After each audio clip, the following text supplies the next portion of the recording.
Well, hello. Welcome back to another Hey, Caitlin. spectacular episode of Cocktails, Tangents, and Answers. Yeah, and we're doing a mocktail today. We are. That's exciting.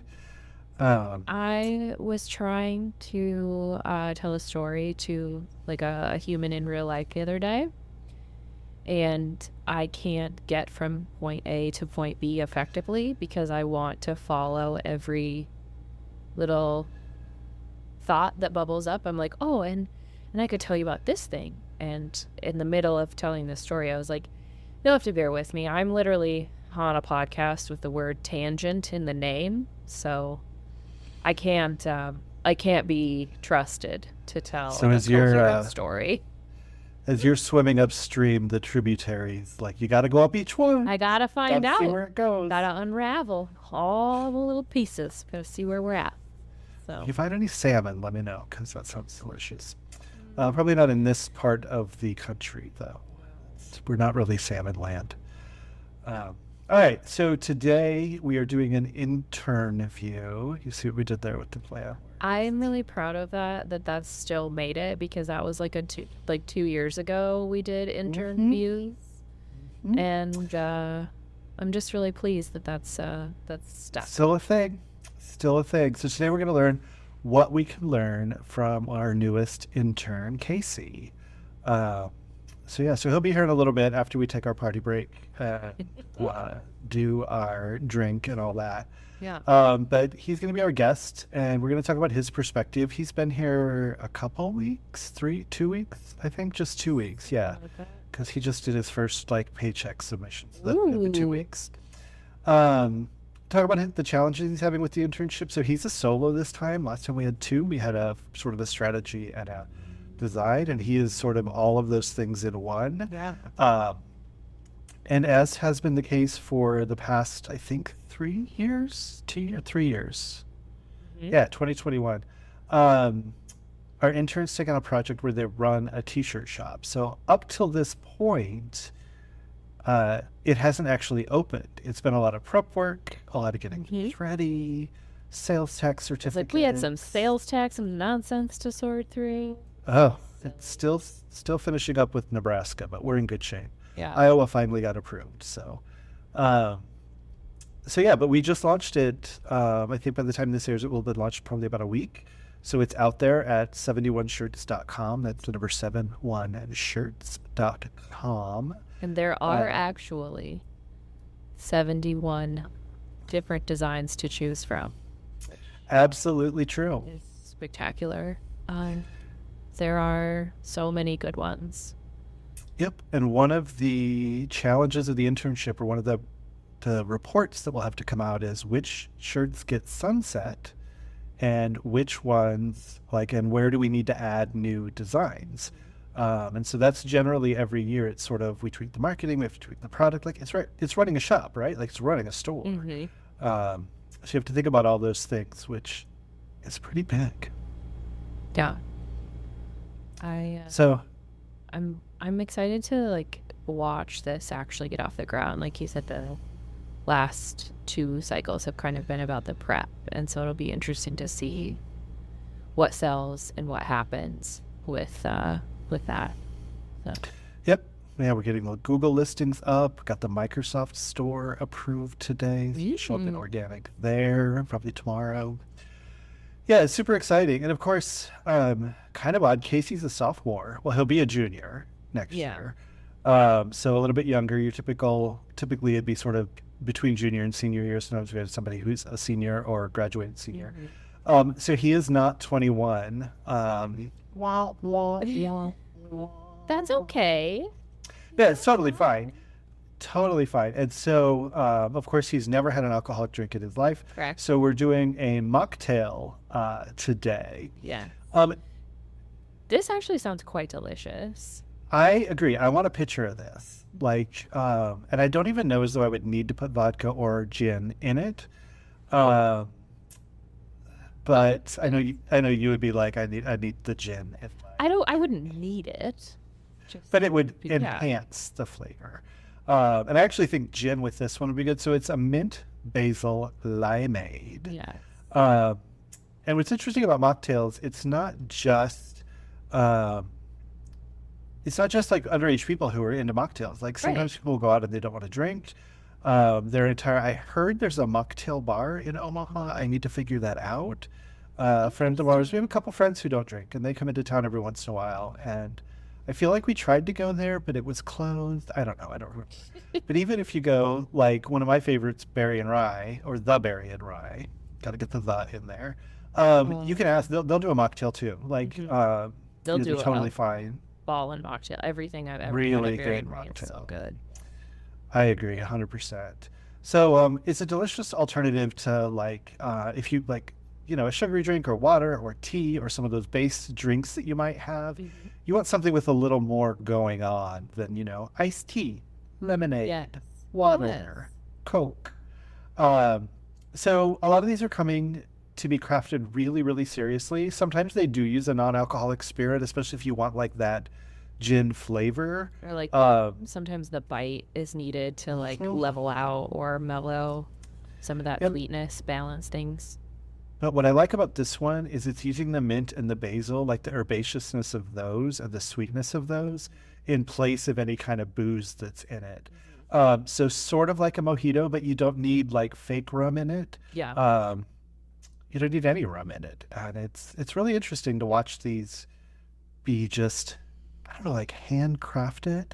Well, it's kind of, I mean, like it's the same idea as like a well-made meal, right? Like it's part of enjoying the things that we are ingesting.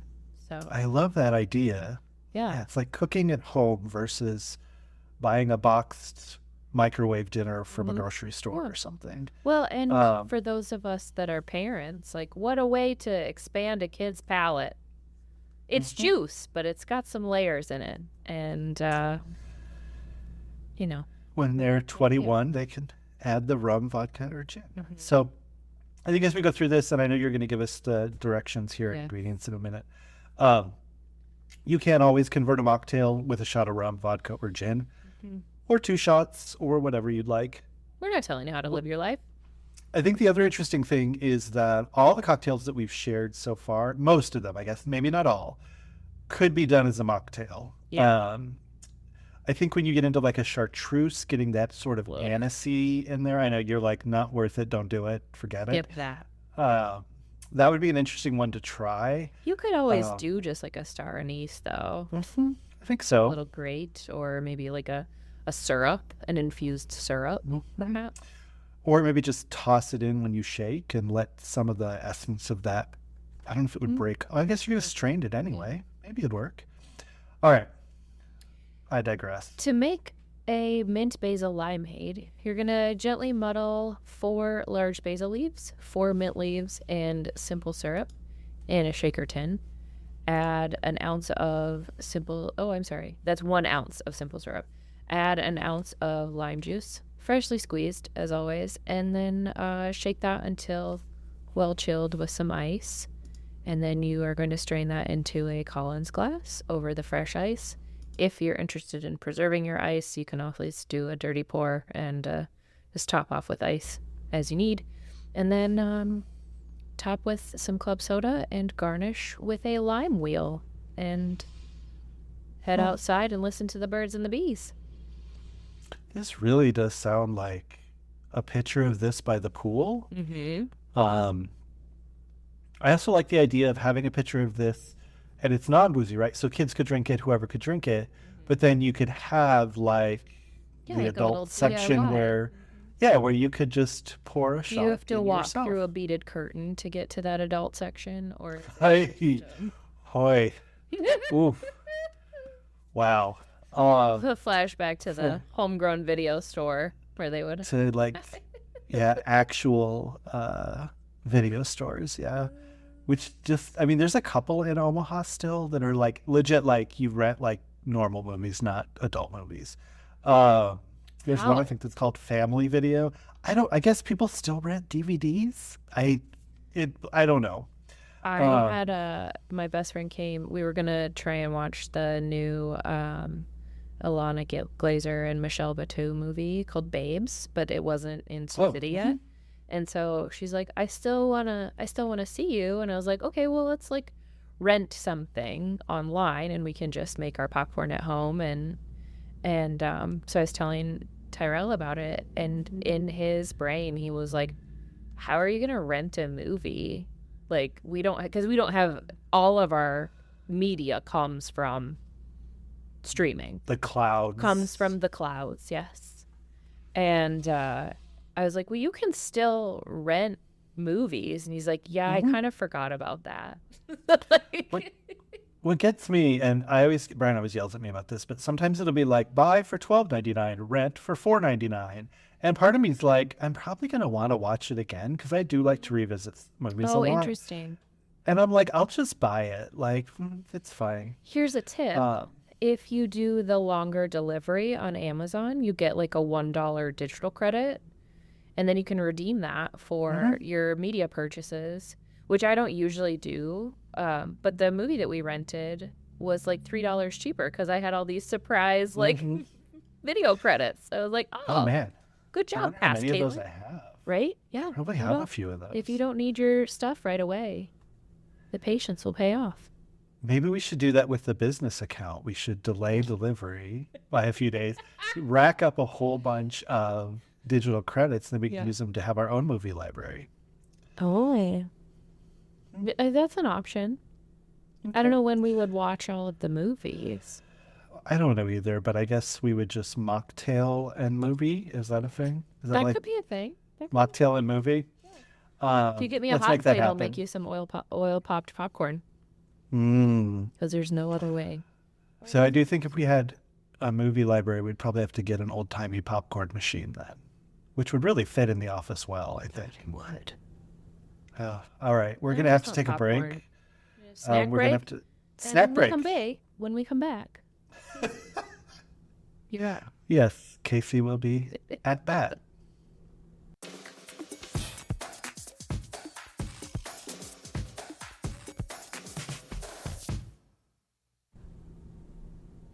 We're back. Okay, did you have a snack? Ready for this? I didn't. Oh. I wish that I did. We had some pretzels. I have goldfish crackers. I can go grab some of those. But I think we're recording, so we should probably keep going. Hi, Casey. Hi, how's it going? Hey, we're better now. This is going to be so fun. Have you been warned that I'm going to just like ask you strange questions in a very well-intentioned way? I haven't been warned about the strange questions, only the volume level. Fair. Valid. Yeah, so I think because he's in our Omaha office with me, I have not been subjected.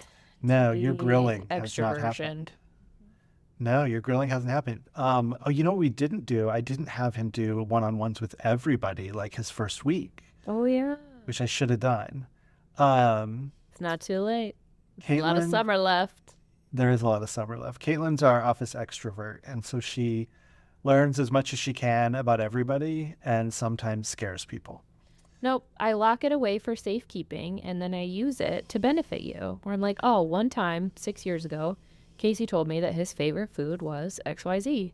And I have not forgotten that. And so then, like, if something sad or terrible happens, I'll just be like, here's a pizza or like a thing. Or just, I just like to know things about people. So I can respect that. I'm a very forgetful person. I have short-term memory, so fair. It's like, I wish I had that skill. I appreciate that. What is your favorite food? Yeah, I think we were just gonna go there. Like, forget the internship. Yeah. Yeah. What do you like eating? What's your favorite food?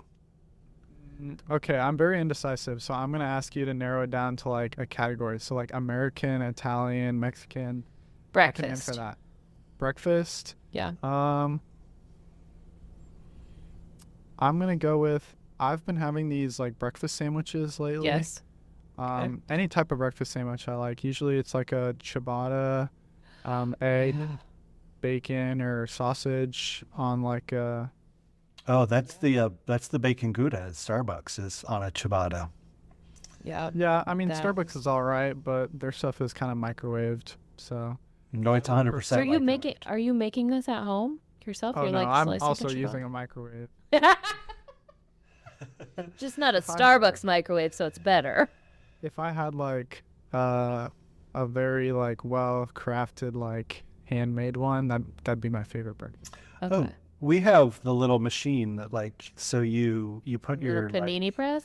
no, it's actually for breakfast sandwiches. You put like the bottom of the English muffin down, and then you put on like your meat and your cheese, and then there's a piece that goes over that, and then Of course you have this. you crack the egg into that piece, and then you float the top of the English muffin on that, and you close it all, and it takes about a minute and a half, and it cooks the egg, and then you've got to like take this middle piece and you got to slide it out. I'll send you a thing, but in the end, it just comes out as a perfect like little egg muffin sandwich. And if we're out of English muffins, we'll do them with toast. Bagels don't work. Bagels are too big. But yeah, okay. Microwave, or is this like a? Okay, see. No, it's a little trusted. mini appliance that goes on, Of and they've got a double one, I so you can do should've two at a time. Like that mini appliance that is going to be like helpful for that one specific purpose, and then you have to like sit there and clean all the pieces for 30 minutes, and then you're like, maybe it's What have not I as done? useful as I thought. No, all the pieces that get messy just come out and go in the dishwasher. dishwasher. Everything in our house goes in the There's- dishwasher. So one of the things you need to know about Rich is that if there is a specialized gadget for something, he either owns it or covets it deeply. Like the amount of times I have heard about the lawn mowing robot. It's like a Roomba saw for your that. yard. I saw that. They One of have my neighbors it. has He's like, those. yeah. Well, we don't anymore. It stayed with the old house. Oh, We don't that's have it in right. the new house. We have the electric riding mower now. What a tragedy. Yeah. Anyway. Okay. So off of food and mowers and Aside from your gadgets. favorite breakfast sandwich being a ciabatta bacon, egg, and cheese scenario, what should we know about you? Like start at like we don't have to like go all the way back to 2007 when you were born. How old are you? 2004. Okay, that's close. That's painful. I'm I feel out. fine. I feel fine. Does it Zach feel old too? I know. Wow. Okay, so we don't have to go all the way back to the early aughts, but how did you get here? What's going on recently in your life? So yeah, I go to Morningside University. I'm a marketing and Spanish major there. Oh my gosh. Yes. So I guess I can go back to like why I kind of picked those. Yeah. So marketing, I took a lot of business classes in high school. I'm a very indecisive person, like I said. So when it came to like making a decision on what to major in, it was like a life or death situation for me. I barely made it through alive. So I basically based my decision on what I liked. Like, it sounds like stupid and obvious, but like, what did you like doing in high school? Mhm. So I was like, okay, well, I liked my business classes. I was a part of a extracurricular business club. It was called DECA. I don't know if you know what that is. Remind me what that stands for. Oh gosh, I cannot tell you. I don't remember. I've heard of it, basically- and I know that basically it's you like an go to, like- acronym. Yeah. You go to like leadership conferences, and then you also like do these different like role plays at at conventions and stuff, and like present projects. It was pretty fun, and I ended up going to nationals in Atlanta my senior year for Wow. that I did. So yeah, that was a very nice experience that I had. So I knew I kind of wanted to go into business. How did you choose Spanish? Spanish was kind of a similar decision. I took Spanish all throughout high school, and I even took one in middle school since I offered it. It was just something that, I mean, I did it all through high school. I was pretty good at it. I saw it as like a pretty valuable skill, both in the Yes. workforce and like Mhm. personally. I mean, and they offer like French, German, Spanish, but I see Spanish as like the most applicable to my life. Yeah. And so I was like looking for something else to do, and Spanish was something that I'd be able to do. I thought it'd be a good decision, and I still agree. I like doing it. Yeah. I came in with credits, so that's why it's a major, but it's more of like a secondary major. Yeah. Do you have any plans to like study abroad or like practice outside of the country? Yeah, so that's one of the things is that you have to kind of like work on, because besides your classes, I don't have much exposure outside. Like, none of my family speaks Spanish. Yeah. I don't have that many like friends or anything that I use it in. So getting one of those trips abroad is really important. I was looking at a study abroad opportunity this next spring semester, so spring 2025. It's not actually a Spanish trip, but it was something that's offered in the business department. It was a trip to Barcelona. Yeah. So I was like, well, they're going to Barcelona for a business trip, and I'm also looking for Spanish experience. It looks like a very nice overlap between the two.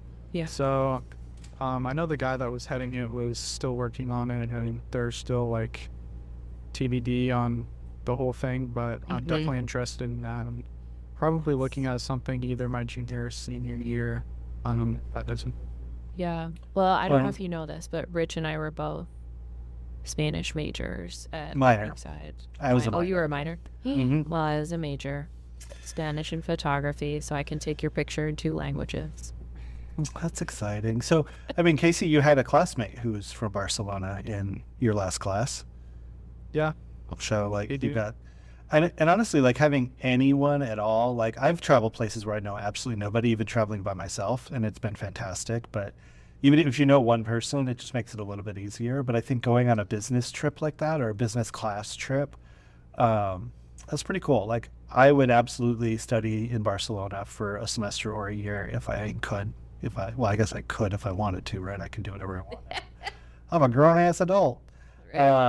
Sometimes that's scarier than not being an adult, but that's a story for a different day.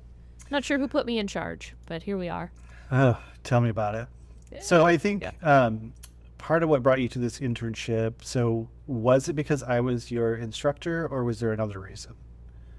Well, initially I was looking for different internships, and I was talking with my advisor because I was applying to stuff in different places, but I figured I might as well use my connections.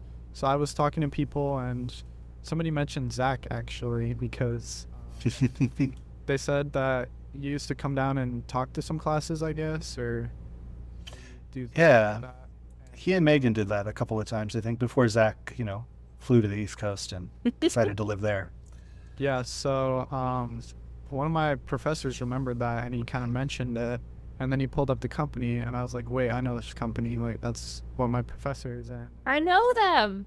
Yeah, so I was like, okay, well, like, then I kind of made the connection, and I was like, okay, this is a good chance, we had kind of take advantage. Yeah, I think anytime you've got a connection or any way in somewhere, like that's even why I tell people, like, just connect with me on LinkedIn, especially students that I teach and stuff. Because it's like, if you end up in Chicago in the ad world, just swing a cat. There's so many people there that I know. Did you say swing a cat? Yeah, you can't you can't swing a cat without hitting a person I know in the ad industry, that metaphor. Are you not familiar with the swing a cat metaphor? I'm not. Can't say that I've ever heard that one. Come on, like, no? Okay, fine. Other people have heard it. Call in.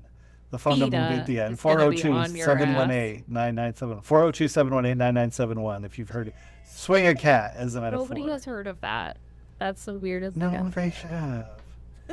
I swear. I'm Anyway. curious, like, as you've gotten your cats about you, if you have run into any like challenges or things you kind of like learned out of the gate in your first couple weeks. Yeah, so I would say it's a little bit different than kind of what I imagined. Well, at first I was kind of expecting somebody else to kind of have to work with, and so then kind of like doing everything. Honestly, sometimes I prefer doing stuff by myself as opposed to in a group. I feel like I'm a very versatile person, so I could kind of do it either way. I think that me being detail oriented is kind of something that I've had to like use the first couple weeks that I've been working on this. A lot of stuff with the website that kind of like, it kind of just got thrown in my lap, and I was just kind of had to like look at it and be like, all right, what do I need to do? A lot of it was just kind of consistency things. Yeah. So like the pictures on the website, there would be like the cover images were like all different, so I had to go back and make those consistent, and the prices on them were also different, which this kind of like, if we're all selling the same type of t-shirt with just different designs, we need to have the same prices. How we need to make that consistent. Just making sure that like all the pages are fitting within like the brand colors. Yep. Make sure there's a brand kind of like voice to it too. I had to add a section on the website kind of explaining what the brand was and stuff like that. Right. Like, why would you buy here? Like, where did this shirt store come from out of the blue? Like, I've never heard of this before. Yeah. Like, why should I trust you? Like, what is this? Because interns. That's why you should trust us. Interns. Like, I'm trying so hard not to make like snarky comments. I'm like, I wouldn't trust us either. We're weird. Well, and I've had to watch that too, because like sometimes I was making a little chat bot the other day, and then I was like, well, I can't say we're going to send your information to an intern, because they're going to be like, great, what the hell are they gonna do? Our team. You just say our team. They also don't need to know it's one dude like in the help inbox. Yeah, like, exactly. Well, now they will know. Well, you It's can trust fine. me with whatever you need. Well, and I think for us, if we Very trustworthy. never sell a shirt and you learn a whole bunch about like marketing and business strategy and planning and how to request a sales tax certificate from Iowa, which was way more difficult than it ever should have been. Those sites are all just so confusing. Like, that's really what the goal is. It's really a learning tool. I think what's interesting is you did exactly what we expect. You came in, you looked at what was there, and it didn't fit your definition of a store you would want to run. So, you changed out imagery, you changed out some colors, you changed out some text, a lot of text, a lot of imagery, a lot of it, and made sure that it was all consistent and like a place you would feel comfortable shopping and it looked professional. Where somebody else might like it more eclectic. You don't. You wanted it to be like, if it's a fold t-shirt on number A, it's on B, it's on C, it's on D, and then you can get into other imagery. So I think that's really the spirit of the internship, which is kind of nice. It's kind of fun to have it out there. I know we're just kind of waiting for a sale. It's been a day. It's been literally a day. one day. Yeah. So, but we had, what was it? We had like 5 or 6 people on there this morning, right? Who were on the site, right? Yeah, I think so. I posted something yesterday, kind of like some of my personal accounts, and told people to check it out. So a little bit of traffic there. He used the Snapchat. Oh. My I didn't public even Snapchat think- story. Mm-hmm. Did you feel good about that? Sometimes I told Rich yesterday, I was like, I never post to my public Snapchat story. I have a like a private Snapchat that I have like people that I feel comfortable seeing my content, but I Right. never ever post to like everybody, because I forget who I have on there sometimes. I have random people, and whenever I post on my public, people come crawling out of the woodworks. And So that's my Instagram. My Instagram is open, my personal Instagram, and I almost never post there. But I just know if my phone starts buzzing like repeatedly, I check, and if it's like some random person is liking like 15 images, I instantly go in and block them, because it's the like, bots have found you. you are spam. You are spam. Yeah. Okay. I, go this ahead. is like just a PSA that you should regularly go in and clean out your followers. Oh, I do. Uh-huh. I do. Anytime like one of a those general, happens, yeah. anytime one of those happens, I go down through the list and look for like, who are these people? Or they've posted once. They have 0 posts. I'm kind of petty. I used a website that like, it could tell you like who was following you back, because like I don't want to follow people that aren't following me. If you don't care about my life, I don't care about yours. So like there's a site Casey, we're gonna get along so great. you know, like there's this site that I use, and I would like go through it, and you need to be careful because your feelings can get hurt real fast. Because some people, no. I was like, dang, they really don't want to follow me anymore. Like it's kind of a stab in the heart, but sometimes you just got to do it. And honestly, my Instagram feed gets cluttered all the time, and sometimes people just post too much, and I'm just like, I gotta Get put outta up here. with you on Instagram. I hate the ones where you got a social media where this is really a social media tangent now. It's a social media episode, but where somebody has like a personal profile and like on Facebook or Instagram or wherever, and then suddenly it becomes like all about their business. Like it's all that, like what was that clothing brand that people would sell, or it's an MLM scheme. It's, you know, LuLaRoe. It's all Amway. And you're like, Yeah. I did not sign up for this. Boop, done. I had like somebody from high school. I'm very old, Casey. Somebody from high school, like in the last couple of years, was like, "You should try Rodan and Fields," and I was like, "I didn't like you in 2004, and I don't really want to talk to you now. Goodbye." Okay, so don't ask Caitlin to do Rodan and Fields. She doesn't want to buy it. She doesn't want to pay for it. She doesn't want to sell it. It's different. I know. If I know you. Oh, You okay. could ask me. I'd probably be like, "No, I have enough bougie products. Thank you." I'm curious after Casey, we are done on this tangent. What you think you might want to do after graduation? You still have some time, and I realize this is like forcing you to, tell us what a decision might be. But I'm curious if you have any. It could be more than one. It could be more than one thought about what you want to do after graduation. Yeah, so right now, like this past year, I took a lot of graphic design classes, which I'm a marketing major, but graphic design is obviously very adjacent. I think I like a lot of the work that I did in that class, and I think I'm kind of suited for it. I used to be a very artistic person as well. I used to What do happened? a lot of art. Well, I mean, I do sports too, and I got busy because of other stuff. So it's kind of been something that I like pushed aside, but then now that I'm like working with it again, it's kind of like, oh yeah, I remember why I like doing this. And so something like that is something that I can definitely see doing in the future. I've always thought it was kind of cool to like just make ads and do that kind of thing. And even like here in this internship, I've been doing like banner and digital ads. Like I think that's really fascinating, all of that. And in my classes, I love doing all the work there too. So I think that's something that I might want to continue with. I know there's kind of like a freelance branch, and then there's like an agency branch. Which fork in the road I'm going to take, I'm not sure, but I guess we'll probably move in that direction. Yeah, How and I hard do know you want to that hustle, I think is the real question.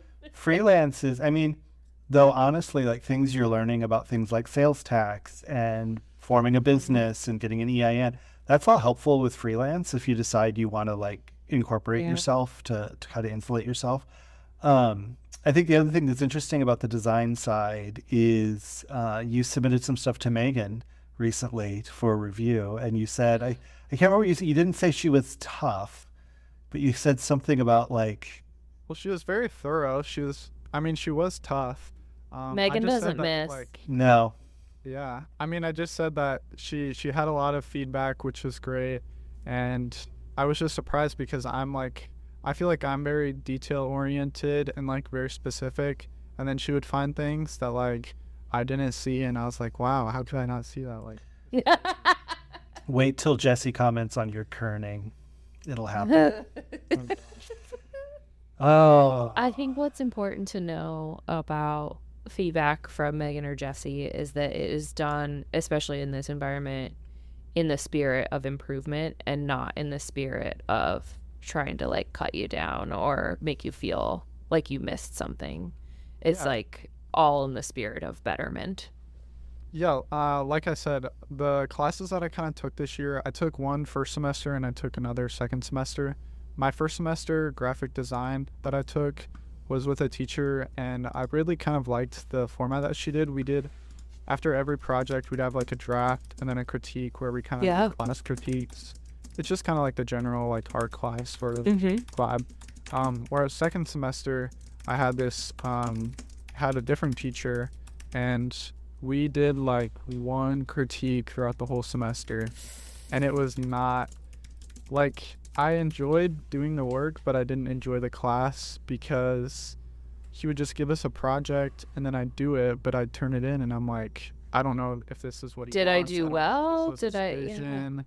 And like, I wouldn't get very much feedback until I turned in like my final thing. Yeah. So I really do appreciate feedback. I know it's in the spirit of art that like, you try to, everything's kind of constructive. You want to focus on like how you can make it better. And yeah, I do really appreciate everything that she's said to me. And She's great.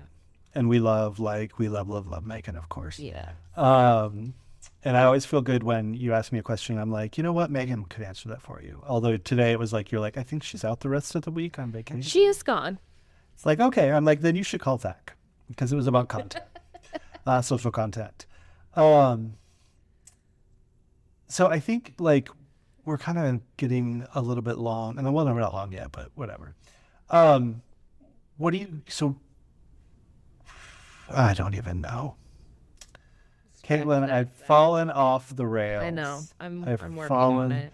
You know why? It's because I had that stupid mocktail with no alcohol in it, and now my blood alcohol level's too low. Thank God. It's probably not that. I have 2 more questions. What is your favorite place to eat in Omaha? That's a good one.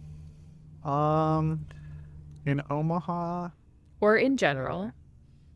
I think Omaha. No, make it in Omaha. Well, the Omaha metro area, if you want to use Papillion. I don't know if you want to plug your other place of work or not. I think I might just plug my place of work, to be honest. It's a good one. I've started working at Talus Spirits and Sustenance in Papillion. Okay. Say more. Yeah, it's a restaurant. The chef told me to describe the cuisine as comfort fusion food, which it is. I mean, all the dishes there are different like plays on comfort food. I'm just picturing like a lot of noodles, a lot of like a carb heavy. No, I mean they take inspiration from different, like they're kind of a mix of different cultures. Okay. But like, usually each of the dishes has like a kind of a twist. So like there's a buffalo chicken sandwich, but the twist is it's got like guacamole, like this mango guacamole on it. I'm sorry. Okay. Or like they have this grilled cheese dish, which is grilled cheese is like a traditional comfort food. But instead of like tomatoes, they have this fig jam and it has apples on it. Shut up. So it's got like different little variations that kind of mix up the food. It's like 2 miles from my house, Caitlin. I will take you anytime you want to go. Great. I'm gonna leave Dorothy with Brian at the pool, and then you and I are gonna go eat apple grilled cheese. They do fill up, so reservations are recommended. Though we did get 9 people in there not too long ago for my family, which I was surprised. I called it like right when they opened at like 11. I was like, hey, 9 people in for tonight. And he's like, I know, Casey. But yeah, it's really good. And they had like there was like an Argentine pulled pork at one point. I love the steak frites because they're not French fries. I was just actually talking to Casey about this the other day. They're like fingerling potatoes that are sliced the long way and then deep fried. And then those go underneath. Oh, and then there's a curry sauce that goes on those. And then your steak goes on that. Curry. And the steak was perfect. Because I'm a steak snob. Big time steak snob. Steak snob, not snake snob. Yeah. We got it. Okay. One goal for 71 shirts. Yeah. What do you want to see happen with that website? Well, I guess the obvious is to sell a shirt. Sell a single shirt? I think sell one shirt is setting yourself up for success. Yeah. Well, that's a milestone, I guess. More The first shirt will be a milestone. Gorgeous. I guess for like an actual goal, I don't know. I guess I would say like having a successful like ad campaign, or like I'm not quite sure what that'll look like yet.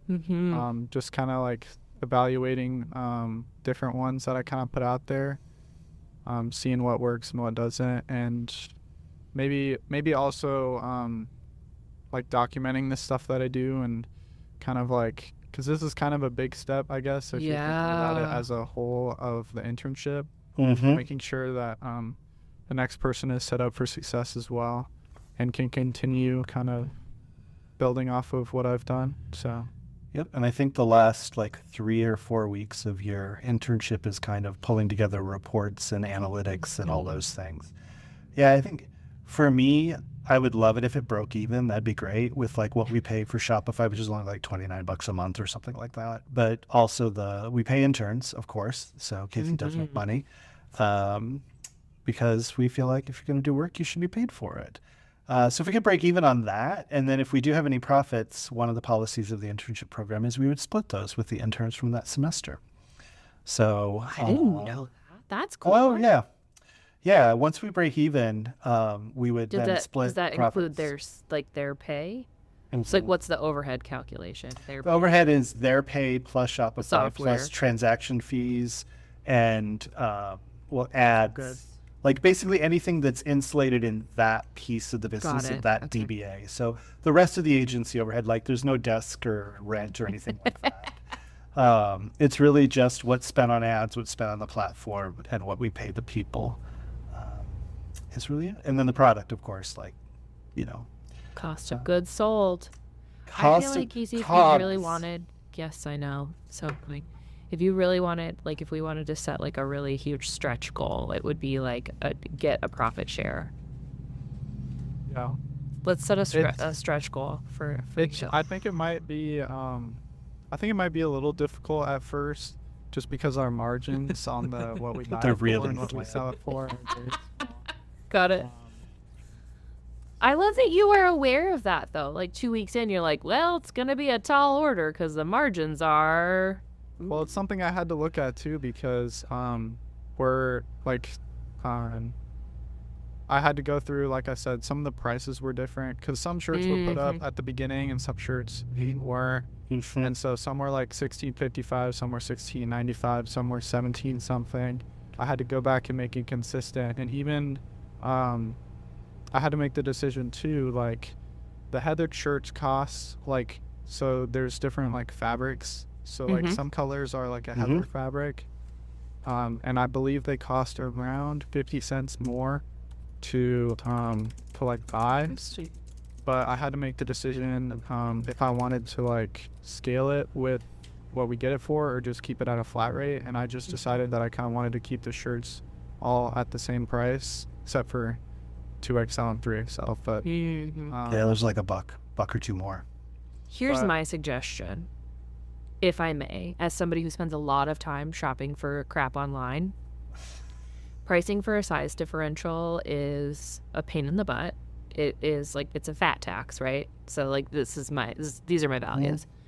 2, if your margins are better on the lower price thing, price for your higher priced item, right?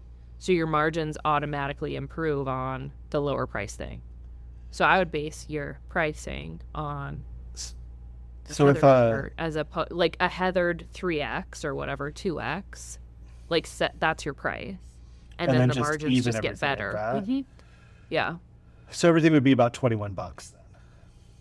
And I think the goal was to keep it under 20 or as close to like the teens as possible. But that'd be another thing that you could do, right? You could do a price examination. Do some testing. Yeah. And I mean, for the sake of what I'm doing right now, I think I wanted to keep it consistent just so that we could have a starting point, and so we could look at something like price later on. But also just for the fact that like, I think awareness is our main goal, and getting people. And I think one of the things that we wanted to advertise were low prices and stuff like that. And I think that's something that we can really capitalize on as well. That's probably important for me to know too, is that people have a different definition of a low price. Yeah, and I think that as you go through, right, one of your reports might be, consider evening all the pricing out at $19.95, So you'd lose a little bit, like you wouldn't lose, but you'd have tighter margin on that 3x or 2x. But anything XL and below, you would be making more on. So, and honestly, like, right, you sell more mediums and larges than anything. That's typically what happens with clothing. Smalls take forever, extra larges sometimes, and then the 2X and 3X are going to be a little bit more fringe generally. So you're not going to take as big of a hit. And kind of weighing that and thinking, like, and maybe 1995 is the price. You know, that makes sense. Or maybe that's a stupid price and it should be 1971. They should all be priced at 19. I mean, I don't know how he didn't end up there. I don't either. Why did I not do that when I was 2071. playing with it? Yeah. Ethan. Just, All right. just a thought. Yeah. Well- Casey, thank you so much for sharing your insight with us. Yeah, it's been fun do we having get you to do here. a part 2 again? Oh, yeah. Yes. Oh, Zach is nodding. So you'll be back for a part 2 at the end, Casey. When you'll where really we tell wrap- us, Perfect. Ask to you, wrap up the insights and KPIs and and what happened? about- Did you enjoy your internship? Are we a wonderful place to be? All those the kinds of answer things. is yes. As always, you can find our agency at Antidote_71. And if you have a question you'd like to send our way, you can head to ctapodcast.live to shoot us an email. Better yet, still asking, leave us a voice message on our Swing a cat. Nobody is swinging cats. It's a metaphor. You don't actually do it. I don't think it's a metaphor. I think it's more of a euphemism. Anyway, you can call us at 402-718-9971, and we will absolutely put your voice in this podcast. That's a We threat. will. And speaking of this podcast, we are coming up in 2 weeks with a Spanish gin and tonic, which is apparently different from a regular gin and tonic. So we'll learn all about that. So I'm curious, Zach. And then we'll go through that. One will be about website pain points and how to overcome them. So if your website kind of sucks or it's kind of painful to use or look at in any way, shape, or form, you want to tune into that one in a couple weeks. And we'll tell you how to fix it. I think Lots that's of it, things Caitlin. there. Yeah. See you I'm next pretty time. Yep, we did it.